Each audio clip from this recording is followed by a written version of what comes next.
这里就是安徽的宏村古镇。宏村被称为中国的画里乡村，这里有着如诗如画般的美景。在2000年，这里被列入了世界文化遗产名录。宏村古镇拥有900年的历史，整个村镇完好地保存了明清民居140余栋。宏村离黄山很近，游览完黄山之后，正好顺路来这里住一天。这是我居住的位于南湖边上的民居。接下来跟着我的脚步来看一看这个宏村。宏村是5A 景区，门票是104元。进入宏村，首先看到的是南湖，湖边就有很多的徽派建筑，在湖水的倒映下非常的漂亮。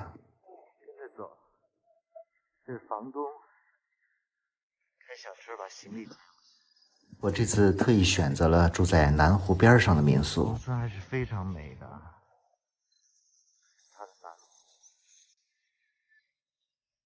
今天的天气不好，而且昨晚刮了一晚大风。这是我住的民宿兰香满园，院中有一棵柿子树。宏村有很多的民宿都是非常不错的，看一看我选择的这间民宿。外形是徽派建筑，里面非常的典雅别致。这个时期民宿的价格都非常划算，猜猜我这间多少钱？房子临湖而建，民宿里有个小院儿。休息了一会儿，4点多出来散散步。这个是南湖上的画桥，非常的上镜。没想到在这里拍照时被粉丝认出来了。你那天看到日出了吗？来，老唐也出来了。等一下你们拍，等一下我。哦，李老师好。对。一起拍照留影。好。难得，来，我来帮你拍。好。来，快，你去老师爷。你看到他衣服了是不是？对。还听到他声音，特别是你讲话的声音。啊。好。一听就是北京的嘛。1、2、3。南湖也是宏村的主要景点之一，这里叫南湖春晓，不过这里的荷花已经凋谢了。这个宏村以前叫宏村，是乾隆爷弘历的那个字，为了避讳这个弘历的弘，后来就改叫了宏村。这是村子里的古树，一棵是银杏树，另一棵是红柳树，外形像个牛犄角，有500年的树龄了。不到5点，这里的灯就开始亮起来了。宏村里的街巷就像是迷宫一样，绕来绕去的。这次在宏村和我会合的还有一个杭州的朋友天哥，他的抖音拍得非常美。他也是来想看皖南和婺源秋色的，正好可以自驾结伴，逛一逛宏村的小巷子。宏村里的建筑主要是住宅和私家园林，也有书院和祠堂等公共设施。很多建筑保留的都非常的完整，而且各个建筑都非常注重雕饰，木雕、砖雕、石雕等非常的细腻精美，具有极高的艺术价值。宏村的中心位置是月招，一个半圆形的小湖泊。这个月招上镜是非常的漂亮，水边的建筑也刚刚亮起了灯。游客很少，很难得一个人走在月招边上，能留下这样的画面真的是太难得了。多像是一幅水墨画啊！不愧被称为画里乡村。宏村是一座经过严谨规划的古村落，村内外人工水系的规划设计是非常的精巧。据说宏村整个形状像一头牛，这个月招就像是牛位的位置。而最让人赞叹的是村子里长达1300余米的水阵，也被称为牛场。专家评价宏村是人文景观、自然景观相得益彰，是世界上少有的古代有详细规划的村落。宏村的夜景也是非常美的。现在准备去吃晚饭了。德月楼就在这个月招旁的餐厅吃点当地的特色。晚餐臭鳜鱼、毛豆腐，本地特色。臭鳜鱼呢？好吃，好吃吧？我还是第一次吃这个臭鳜鱼。吃完晚饭继续散步。在宏村食宿是非常方便的，这也是商业化的便利之处吧。不过好像也有很多人不喜欢商业化严重的古镇。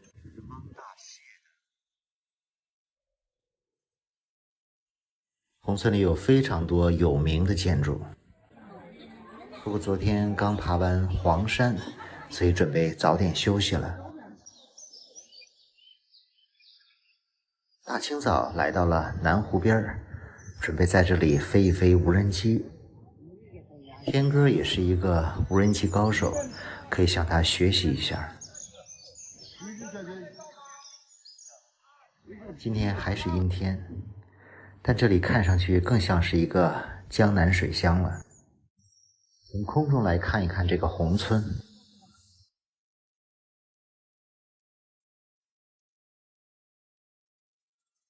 这个南湖上的画桥在很多电影里都出现过，《卧虎藏龙》周润发好像也在这里走过。南湖的位置像是宏村的牛肚子，形状上像是一个拉满弓的箭。宏村也是典型的徽派建筑代表，徽商在历史上是非常的有名。在明清的时候，徽商非常的多，他们也积累了大量的资金财富，为了光宗耀祖，纷纷在家乡构田置屋、修桥铺路。宏村也是在那时候形成了一定的规模。这是从空中看到的宏村。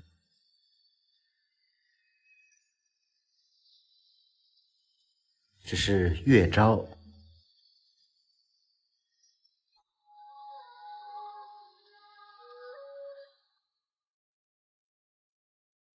准备再去村子里转一转这里的徽派建筑。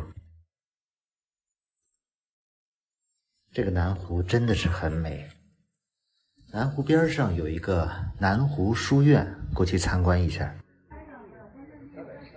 在明末，宏村人在南湖的北畔修建了6所私塾，后来6院被合并，取名以文家塾，又称南湖书院。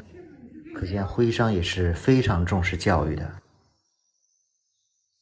这个南湖书院也是一座具有传统徽派风格的古书院，占地有6000平方米。是中街，转一转，继续往村子深处走一走。看到墙角的小水沟了吗？这个叫水阵，可以通向村子里的家家户户，也被称为牛场。水镇的水经过使用以后，全部都汇集到南湖中去了，所以这个人工水系设计得非常科学合理。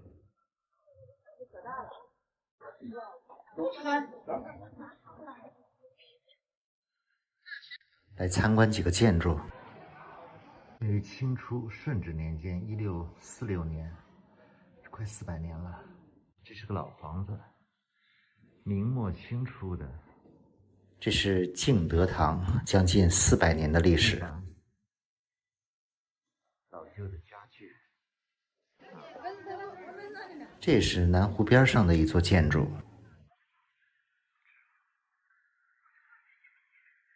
这个是敬修堂，这个也将近200年的历史了。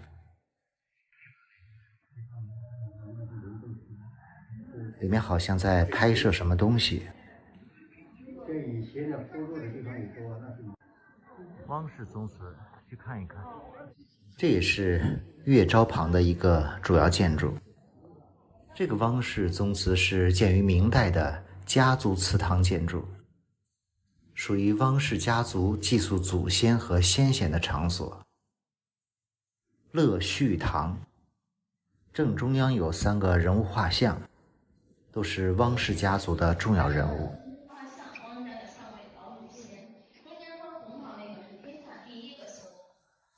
但是它这个龙袍呢，不是金黄色，是土黄色，这就是我说的汪华啊。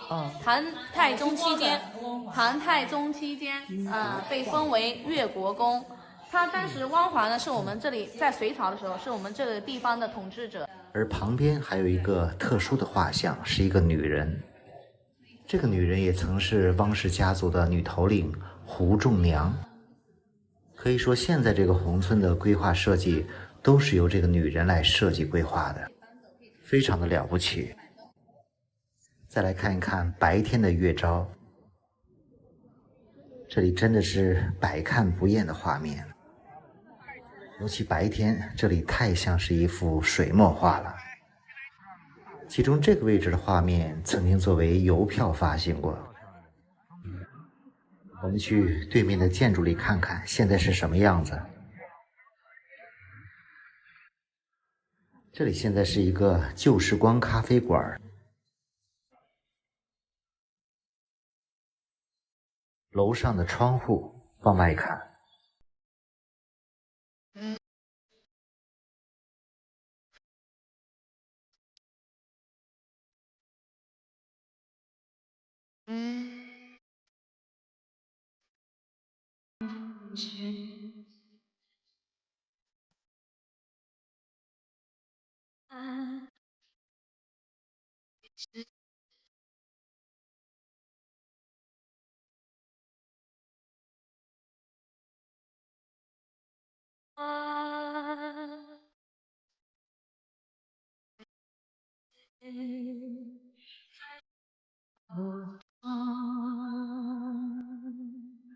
是谁在撩动琴弦？记忆中那欢乐的情景，慢慢地浮现在我的脑海。这里是西递，在安徽的一线有2个著名的古村落，一个是宏村，另一个就是西递。2000年，西递和宏村共同被列入世界文化遗产。有人说，宏村像一幅画，而西递就像是一首诗。西递的历史更早一些，始建于北宋，距今已有900多年的历史。这里保留着200多座明清古民居，素有明清古民居博物馆之称。这里还被评为过世界最佳旅游乡村和中国最值得外国人去的50个地方之一。但很多来黄山旅游的人都会顺路去宏村，而忽略了这个西递。其实在10几天前，我去完宏村之后就来到了西递，但因为觉得一直没有把最美的西递拍出来，所以迟迟没有做这期视频。今天就给大家来介绍一下西递。西递离黄山和宏村景区都很近，交通非常方便。这里也是国家5A 景区。我们这个西递村呢，是以胡姓聚族而居的古村落。胡姓是吗？对。村子有多大呀？整个村子东西长约700米，南北宽约300米。西递最美的季节是春天，这里满是油菜花，这次来西递，主要是想详细的了解一下这里的古民居，里面学问太多，所以请了个导游。发生火灾的时候，两边的墙设置的高，可以起到一个阻断火源的作用。另外，它这个墙设置的很高的，是不对外开窗户的。如果要开这个2楼还很小的，这样也可以起到。这是徽派建筑的特色马头墙。经商做官，家里面都是妻儿老小。村子里面像这样的溪水呢，总共有3条，3条溪水正好是个川字，并且您看这水的流向，上东下西，水都往西流的。风水学中就说了，风水溪流，吃穿不愁，人财两旺，楼上加楼。所以西递胡家人认为这是一块风水宝地，就举家从婺源的考水迁到西递来的。北宋皇佑年间迁过来的，到现在这个村子已经有970多年历史了。徽州人讲究诗礼传家，我们的徽商也被称之为是儒商、官商，特别注重教育，所以我们西递村后期出了当官的多。在明清2个朝代，7品官以上出了113个，5品官以上出了73个，最高的一位呢是2品官。官人家他是8字门，门楼也大气哈，像村口的牌楼一样。这个门楼呢也叫门罩，遮风避雨、保护门框的，后来成了主人身份地位的象征。到人家门口先看门楼，门楼大，身份地位就高。所以徽州古人有千金门楼4两屋的说法，宁可花1000两黄金修个门楼，而只花4两银子来造整个屋子，说的是有一些夸张，但是充分显示出了这就是一个人的门面了。官人家下方您看是8字门，一撇一捺。阳门8字开，广纳8方财气。这8字越大，代表的这是官级越大。2品官，这是最大的官了呗，1年真是。徽派民居设置的很高，但是不对外开窗，家里跟一个堡垒一样。所以徽州人呢，每家都开天井，靠天井来采光通气。另外，原先商人以水为财，下雨下金子，下雪下白花花的银子。雨水沿着天井的四周往下落，下面空了，水可以排出去，四水归明堂，肥水不流外人田。主人家在家中足不出户，也可以从这里见到日月星辰，顶天立地，达到天人合一的境界。房子取名英福堂，英是曾受皇帝皇的意思，300多年历史。这家主人名字叫胡尚正，康熙年间的户部尚书，相当于现在的中央财政部长的级别，管户部财政的2大部的部长。厅堂的摆设呢，每家都是像他们家这么放的。厅中央八仙桌，两边太师椅，2条的正中间是个自鸣钟，东边摆一个瓶子，西边放个镜子，取它的谐音，终生平静，一生一辈子平平安安。两边的瓷瓶是帽筒，商人喜欢戴瓜皮小帽，用来摆放帽子用的。左边放主人的，右边放客人的。如果到别人家去拜访，看到左边的帽头上面没有帽子，说明男主人不在家，你就不要去拜访人家。这个是他的后人。后人对，后代。这是房子的。对，都有人住的，这是他们的后代。我们这个景区跟其他地方不一样，我们这边属于是社区性的景区，家家都有人住。因为有人住着，所以这个老房子呢就能够更好的保留下来，哪里坏了也能够得到及时的一个为善。在北京开钱庄，所以他家的房子是北方4合院的形式。庭院中间的牡丹花100多年，牡丹花开的时候，对应他们家的门是圆形的，花好月圆，意境很美了。花好月圆。对，原先这里呢只是个偏厅，供文人墨客吟诗作画的，正屋呢是在旁边。取名叫青云轩，希望后代平步青云做官，走向仕途。同治年间修的，140多年了。房子的中间呢就有一个空调。这是空调吗？对，这是古代的空调。中间呢可以把它打开的，那是空调的开关。在地下大概1米来深、1米宽是空的，跟外面的通风口相通。夏天打开，有凉气往上来，温差越大，效果就会越明显。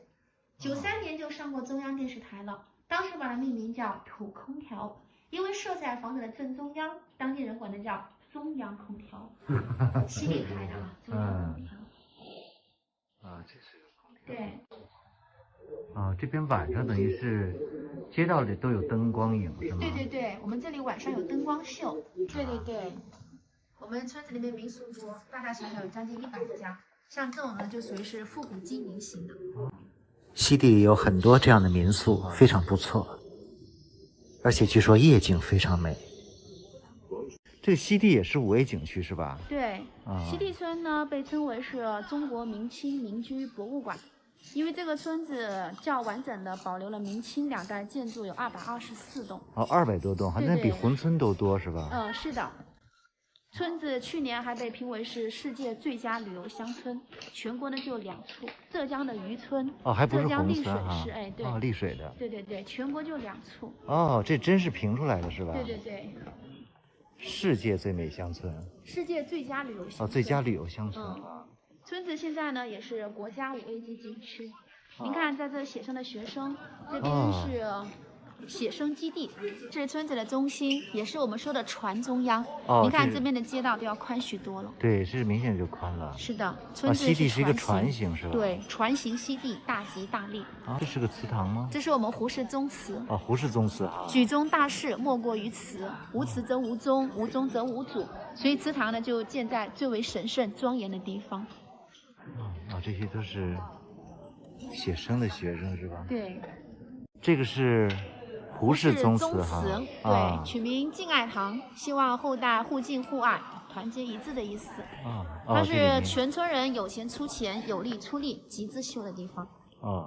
明代的时候修的，清代的时候整修过，距今400多年的历史。以前开家族会议，犯了错，惩罚不孝子孙，婚嫁喜庆，还有祭祖，都是到这里面来举办的。男子年满16周岁就可以进祠堂了。两边的石柱子用的是当地盛产的一线青石，有6米多高，1.8吨。400多年前没有什么外在条件下，能把它给竖起来，可以看出这个家族人力、物力、财力有多雄厚。这是一个石柱是吗？对，一整根的石柱子，一线青石。这好。当地盛产的。这应该很重啊。对，1.8吨。高呢？高有6米高。你看这摸多了，这边又黑了。对。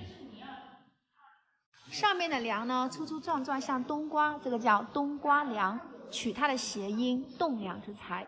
用的是250年树龄以上的香樟木，香樟能够发出香味，驱虫防蛀，蜘蛛在上面都不结网，很干净，没有蜘蛛网的。木柱下方的这个柱子，梁叫冬瓜梁，柱子呢就叫丝瓜柱。肥梁受柱扩天井嘛，这是我们徽派建筑的一大特征。这个柱子呢，只用的是树中的活化石银杏，就是白果。银杏生长的比较缓慢，像这么粗的银杏也要长到几百上千。这是银杏树的。对，银杏木头，树中瑰宝。而且您看呢，梁跟柱子之间它是没有钉子的。用的是榫卯结构，镶嵌在里边，很牢固的。木柱的下方呢，四周都有一个通风口。它的造型呢是一只蝙蝠的造型，防止木头从里面烂出来。还真是。对，这是有意而为之。有意的哈。对，古人的这种匠心精神。这还挺特别的。每个木柱上都有的。每个都有吗？对，您看呢。木柱下方的大石头呢叫石杵。底下叫石基。基础不牢，地动山摇。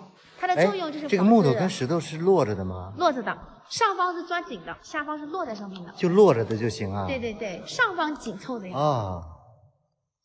上方石粗，下方石基，作用就是为了防止木头直接伸到地下腐烂用的。所以老师说基础得打好呀。上方您看有3个牌位呢。最左边的牌位就是养父胡三的。中间的牌位呢，就是小皇子胡昌义自己的。最右边这个牌位呢，是第一个到西递村来的人，他叫胡世良。这2位是什么人呢？他俩呢是西递村的2位老祖先，他俩是养父子的关系。养父子哈。对，我们西递村的胡呢，并不是真胡，是假胡。其实老祖先呢，本来是姓李的，而且是唐王李世民的后代。左边穿紫袍的这位呢，叫胡三。这个是胡三啊。对，他是真姓胡吗？他是真的姓胡的。他是唐昭宗李晔的近侍郎。最右边这个呢叫胡昌义，他是唐昭宗李晔的儿子。当年因为遭受到后梁王朱温就朱全忠之乱，跟着胡三姓的，胡三是他的养父。哦，明白了。对对对。哦，那这个等于是他后来是变成姓胡了，是吧？对对对。那跟西递村的关系呢？他当年没有来过我们西递，他是跟着养父胡三逃难到婺源去的。婺源以前属于徽州，后期划到江西省去了。他没有来过西递村。后来他的第5代孙就是下方牌位上面的这个。这个。哎，对，叫胡世良，曾经前往金陵，就现在南京，途经我们西递。现这个地方属东望西流，山势奇特。举家从婺源迁往西递繁衍生息，距今已经有970多年历史。等于他第5代的哈，就到这儿来了。是的，这个字是南宋理学家朱熹写的，已经有800多年了，字画相结合，达到了书法的最高境界。你把它从中间一竖，一分为2。笑字的右边第1横就是一个人的侧脸。看出来了，就上面这个哈，对对对，确实像。下方第2横跟那一撇相交的地方呢，则是双手抱拳，拱手作揖的样子。对，是。人头的背面呢是个猴头，猴额头、猴嘴巴都有，尖嘴猴腮。第2横是手伸出去在打，那一撇就是脚伸出去在踢。对待父母，拳打脚踢、打爹骂娘的就不是人，反组成猴子。所以说百善孝为先，孝就抬头为人，不孝反组为猴。这就是我们的马头墙，它这个马头墙的叠数呢比较多，有5层的呢。你看，1、2、3、4、5，这个呢就属于是5岳朝天式的。这一块呢以前是一个平坦，就相当于现在公园一样，供村民休闲娱乐的地方。是，这比较开阔。对，也是我们村子的中心。这是银杏树是吧？对，银杏，2棵银杏。一般银杏都是相对而生的。对，一般都是成双树，一公一雌。对。这个马头墙好大。这是普通人家的。对，这是普通人家的门楼。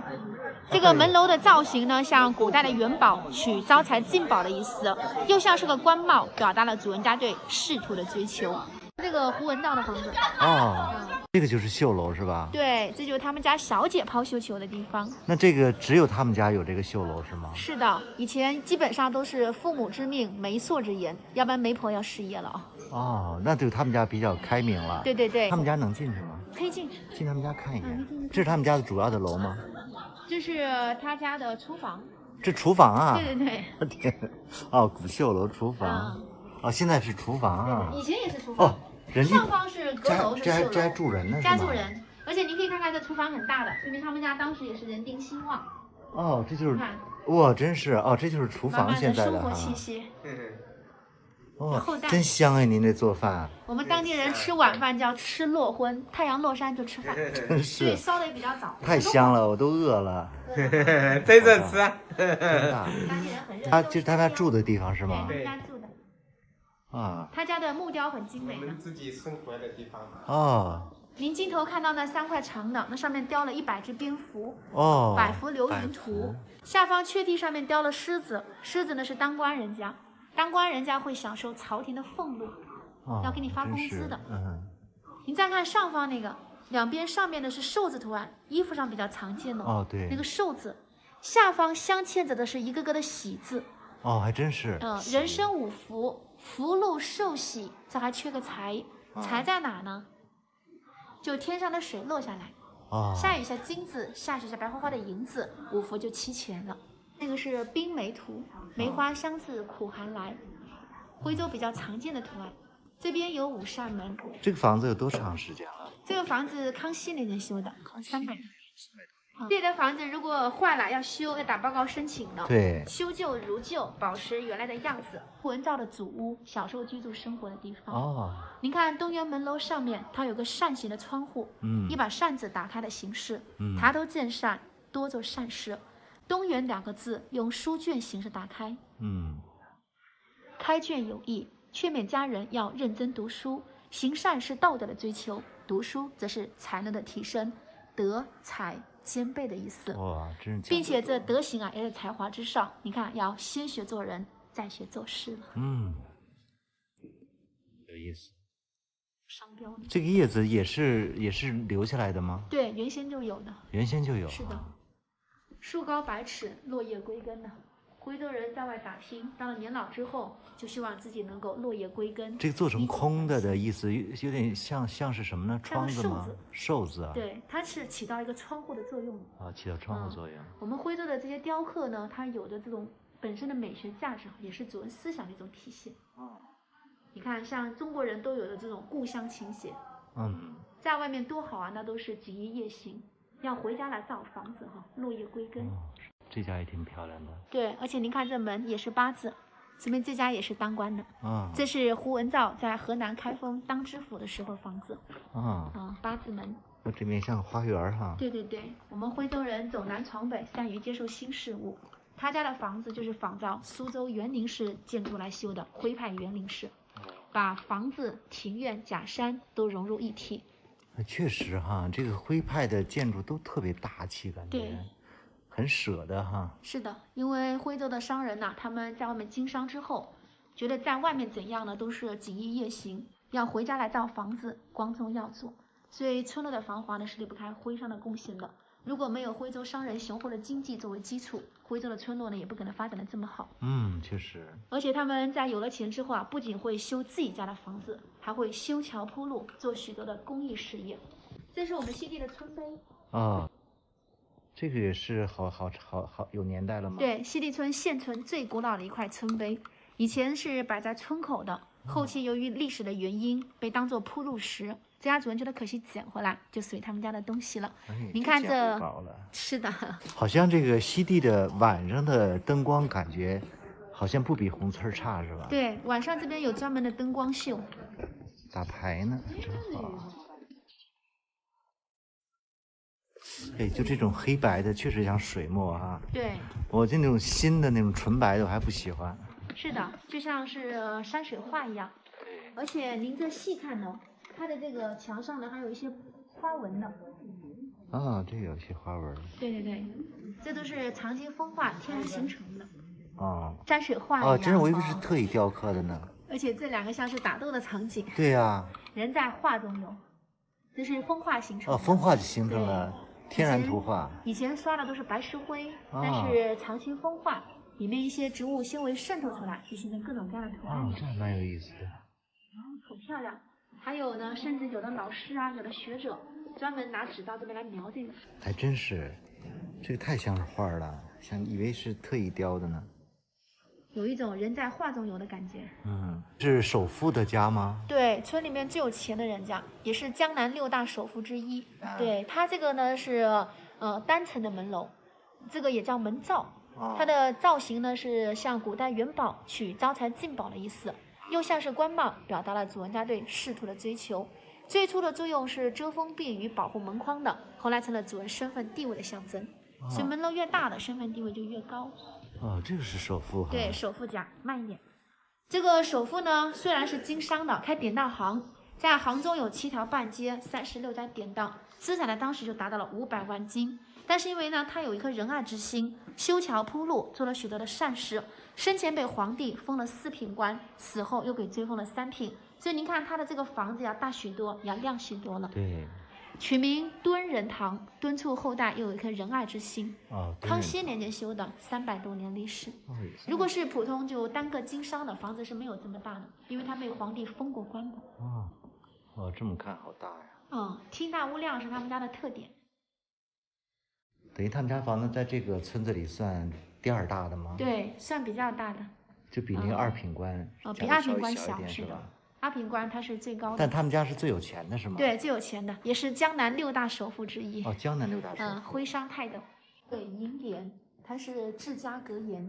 跟那个对联是差不多的意思吗？它没有横批。是这样。而且呢，一般的话也不年年换，它属于是治家格言一类的。或从孔孟，或重教化，或抒情言志，或壮景咏物。你看他们家堂前的这个楹联呢，几百年人家，无非积善，积德行善，要多做善事。这家主人胡冠三一个人铺了全村的石板路，歙县的河西桥，齐云山的登峰桥都是他修的，一生乐善好施，做了许多的善事。下联你看在那边，是下联哈。对对对，第一等好事。所以我们刚才说的2品官呢，就是他的长子。哦，这是他长子啊。对。桃李园是吧？对，这家一看名字啊，桃李满天下，兄弟两个一起住，哥哥当老师，弟弟经商。我们徽州人重视教育，在这边有着10户之村不会诵读的说法。您看他家的楹联：读书好，营商好，下好别好。在封建社会万般皆下品，唯有读书高的环境下，这家主人既重视教育，也不鄙弃经商，只要你学得好就好，干得出色就行。这个是下联是吗？对，这是下联。创业难，守成难，知难不难。打江山不容易，守江山就更难了。上方的这4个难字写的是不一样，这是我们徽州的改字联，它是有意写错的。你看这其他的难字，右下角是一个大字，唯有底下知难的难呢，有意把它改成个小字了。大化小，大难化小难，迎难而上，知难不难。世上无难事，只怕有心人。千难万难嘛，知难就不难。哦，还有这么个说。对，在上海的世博会安徽馆展区就有这些楹联，唯一的一幅。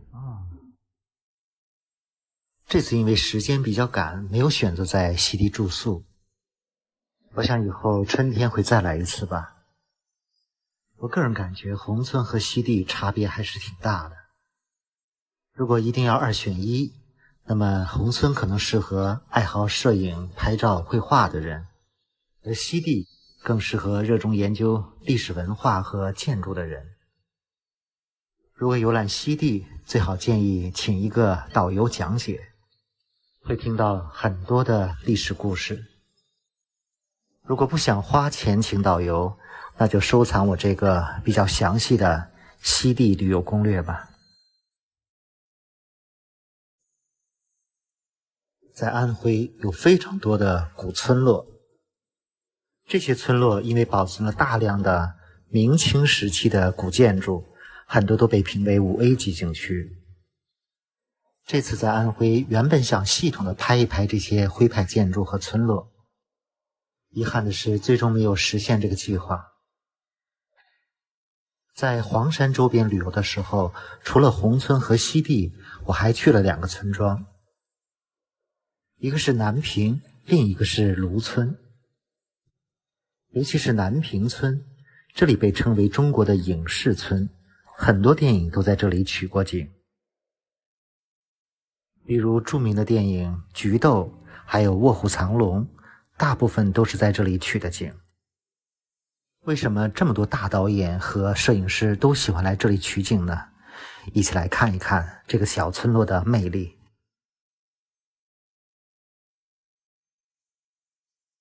相比热闹的宏村和西堤，南平村几乎游客很少，因为这里更加原始古朴。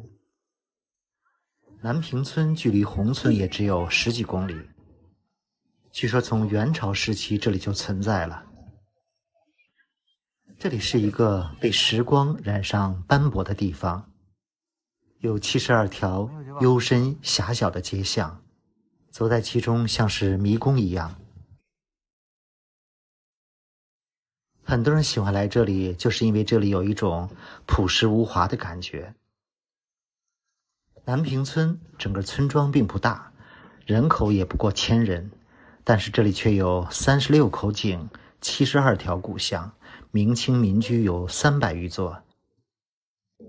这是招财进宝巷，富人区。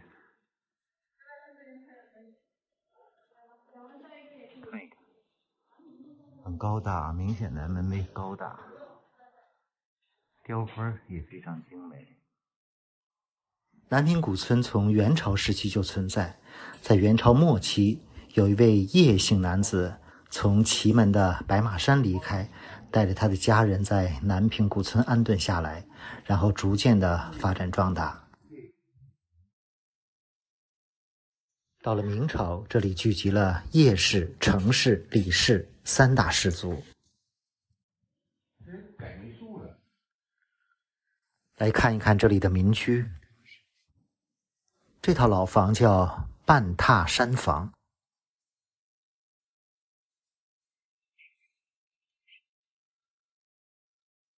这个房子有200多年的历史。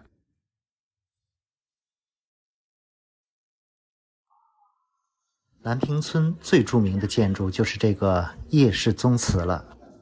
叶氏宗祠也叫旭玉堂，明朝530年历史，3进3开建，菊豆里的80%的场景都在此取景。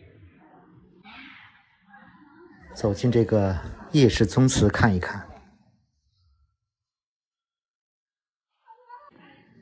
这里也叫旭玉堂，始建于明成化年间，距今已经有530多年的历史。张艺谋导演、巩俐主演的电影《菊豆》，主要的取景地就是这里，据说80%的镜头都是取景于此。牌位呢都是道具的，并不是叶家的真正牌位。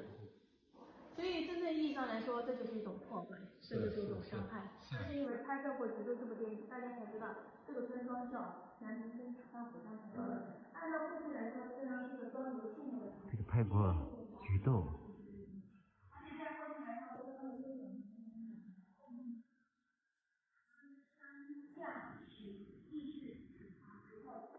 这个地方因为张艺谋的菊豆而出名，是祸是福，各有各的说法。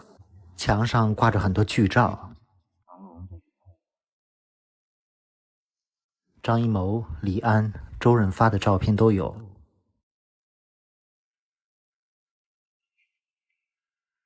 意气风发的张艺谋。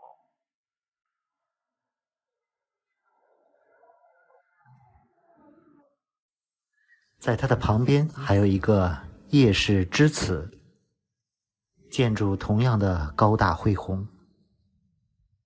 这个建筑有490年的历史，也是电影《卧虎藏龙》里面熊远镖局的取景地。进去看一眼。葵光堂。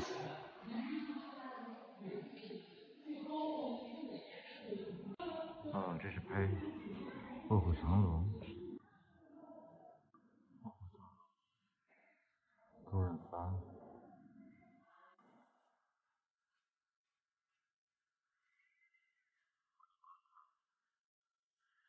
危急了。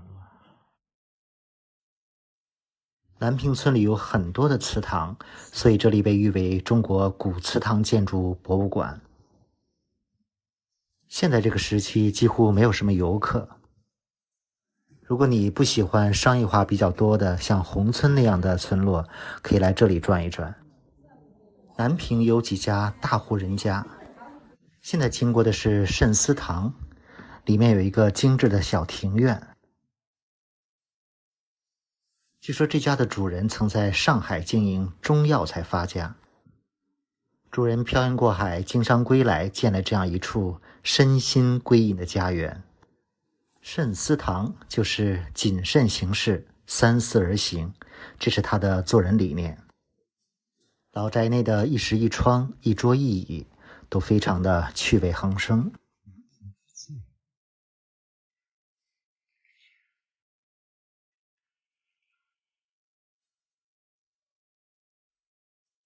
村里还有一个菊豆药铺的取景地。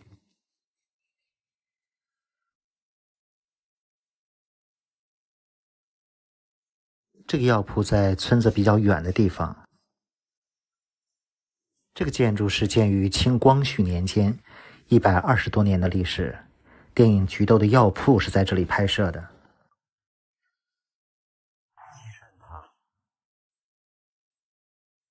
这里也叫积善堂。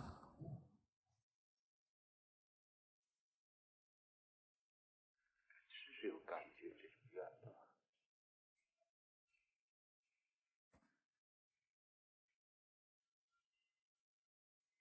村子里小巷非常多，很容易走迷路。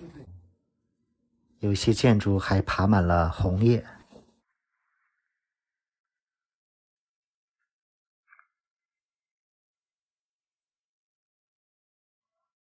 村子里还有几处值得参观的建筑，这个是冰灵阁。庭院和北京的四合院比较相似，这个建筑有200多年的历史。正厅开业，这是正厅。哇，这个门窗上的。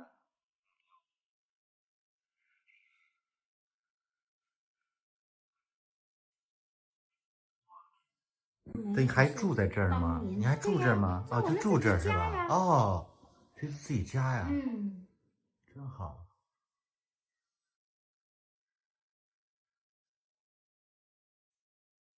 这个建筑保存的非常完好，木雕也非常的精美。房间的家具都是按照传统布局，案几上的摆放象征着终生平安之意。门窗上的雕刻非常的精美，西湖美景。如果喜欢清静，可以在这里住一晚。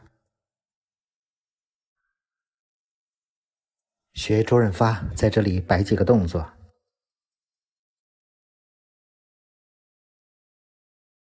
从空中看一看这个夜市祠堂。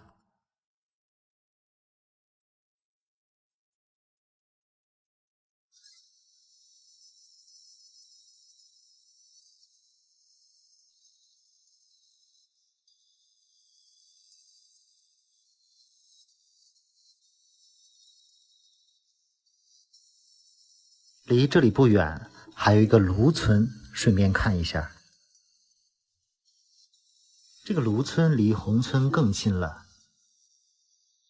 这里面最闻名遐迩的是木雕楼，是徽派木雕艺术的极品。里面主要是清道光年间的一些宅院。因为路过这里时间比较晚，就没有进村，从空中看一看这个美丽的卢村。